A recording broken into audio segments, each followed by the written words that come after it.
मणिपुर की सरकार काफी लंबे समय से इसे रोकने की कोशिश कर रही थी और राज्य सरकार ने म्यांमार की तरफ से होने वाली घुसपैठ को रोकने के लिए एक पॉपुलेशन कमीशन बनाया था, जिसका काम है म्यांमार के नागरिकों की पहचान करके उन्हें देश से बाहर निकालना।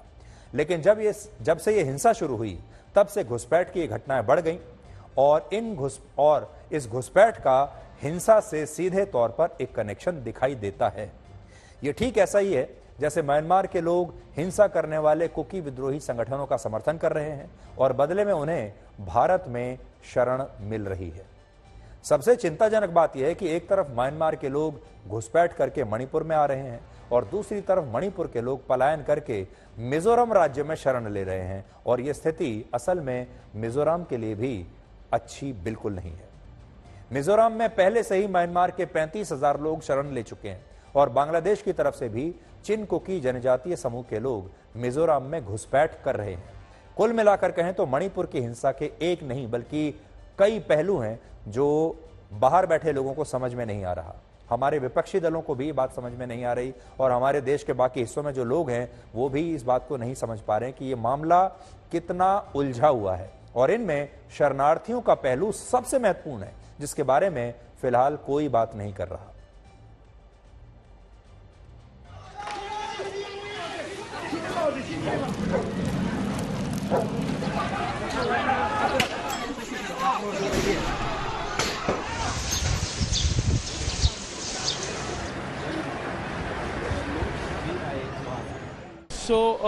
ये देख लीजिए एक एक करके बहुत से पैसेंजर्स जो है बच्चों के साथ वो भी लौट रहे हैं।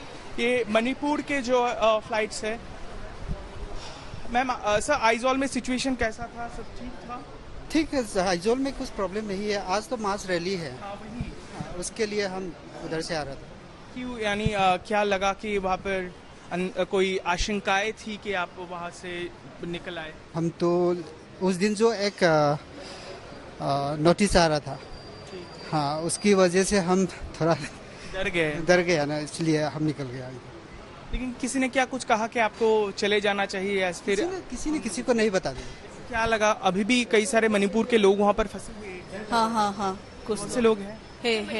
मैं इम्फाल के उस इलाके में हूँ जहाँ आपको ऐसी महिलाएं दिखाई देंगी जिन्हें अपना घर बार तब छोड़ना पड़ा था हिंसा के दौरान जब वो गर्भवती थी। और इस हाल में आप समझ सकते हैं कि खुद की जान बचाना और अपने गर्भ में पल रहे उस बच्चे की जान बचाना सबसे बड़ी चुनौती थी। और ऐसी न जाने कितनी महिलाएं इम्फाल के इस हॉस्टल में जान बचाकर पहुंची थी।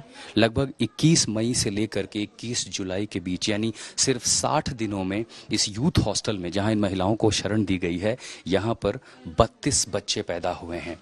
ये वो छोटे छोटे बच्चे, 31 माताओं ने, जिसमें एक जुड़वा बच्चा भी है, और इनको यहाँ रखा गया है। खासकर बिष्णुपुर, चूराचांदपुर, तोरबंग जो कॉन्फ्लिक्ट इलाका है, जो हिंसा का केंद्र रहा है, उस एपी सेंटर से जब ये भाग कर रिलीफ कैंपों में पहुंची तो सबसे बड़ी कोशिश 20 दिन में ये की गई कि उन्हें निकाल करके एक जगह पहुंचाया जाए जहां से इम्फाल से अस्पताल मौजूद हों, क्योंकि कई महिलाएं गंभीर अवस्था में थी, कई बार सर्जरी की जरूरत थी। अगर कुछ माएँ हमसे अपना दर्द साझा कर सकें और ये बताएं कि आप कहाँ पे रहती थी, कौन से इलाके में? आप कहाँ के रहने वाली हैं? सुगुनापत।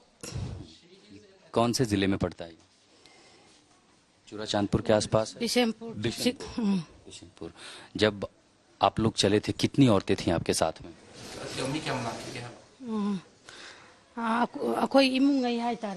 आप यहाँ पर देखेंगे कई सारी महिलाएं हैं जिन्होंने अपने बच्चों को यहाँ राहत, ये रिलीफ कैंपों में जन्म दिया है। आप सोचिए कि 2 महीने में 32 बच्चे अपने घर में नहीं, रिलीफ कैंप में पैदा हुए हैं। होता ही है, पहले से ये तो हम मानते चला है कि इलीगल इमिग्रेंट्स बाहर से बहुत आते हैं, हम लोग को स्टेट को डिस्टेबलाइज करने की कोशिश करता है।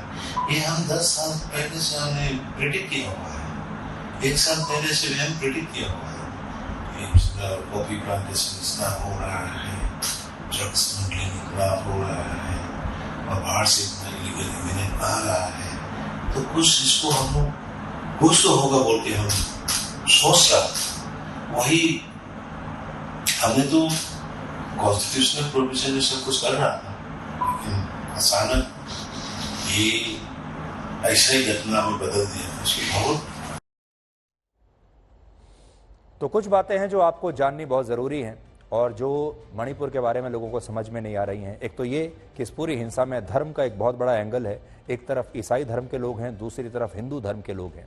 इस पूरे हिंसा में शेड्यूल्ड ट्राइब्स की श्रेणी में आने की एक होड़ है। एक वर्ग को शेड्यूल्ड ट्राइब्स में लाने की कोशिश की जा रही थी, उसका ये विरोध है। इस पूरी कहानी में विदेशी एंगल है।